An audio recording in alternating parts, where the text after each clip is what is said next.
টেকনাফ থেকে একটি মাইক্রোবাসে করে অস্ত্র ও মাদকদ্রব্যের একটি চালান আসছে এমন খবরে রোববার দুপুরে নগরীর লালখান বাজার এলাকায় চেকপোস্ট বসিয়ে তল্লাশি চালান র্যাব ৭-এর সদস্যরা। এ সময় পররাষ্ট্র ও স্বরাষ্ট্র মন্ত্রণালয়ের স্টিকারযুক্ত একটি মাইক্রোবাসকে গতিরোধ করেন তারা। পরে গাড়িতে তল্লাশি চালিয়ে বিপুল পরিমাণ মাদকদ্রব্য ও ৮টি শুটারগান জব্দ করা হয়। এ সময় শাহরিয়ার ও আলমগীর নামে ২ মাদক ব্যবসায়ীকে আটক করে র্যাব। যেখানে ২০,০০০-এর মধ্যে ইয়াবা থাকতে পারে, আর অস্ত্র তো আছে হচ্ছে ৮টা, ৪টা ওয়ান শটার গান আর 4টা বড় বড় যেটাকে SBBL সিঙ্গেল ব্যারেল যেটা বলে, যে রাইফেলগুলো বলে, ওগুলো আছে। আজকে কোনো গুলি ছিল না, কিন্তু অন্য কিছু হয়ে যেতে পারত যদি আমাদের উপর ফায়ার করতো, তখন তো আমাদেরও।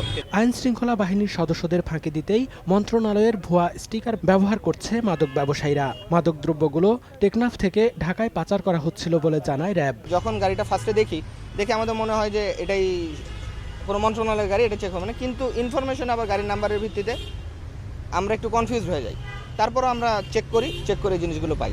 এটা থেকে যেটা বোঝা যায় ইদানিং হচ্ছে তারা ভুয়া স্টিকারগুলো ব্যবহার করে এই সুযোগটা তারা নিচ্ছে যে আমরা এই গাড়িগুলো চেক করি না। এর আগে একাধিকবার ফ্ল্যাগ স্ট্যান্ড সম্বলিত গাড়িতে করে ইয়াবা পাচারের সময় মাদক ব্যবসায়ীদের আটক করেছিল আইন শৃঙ্খলা বাহিনী। সময় সংবাদ, চট্টগ্রাম।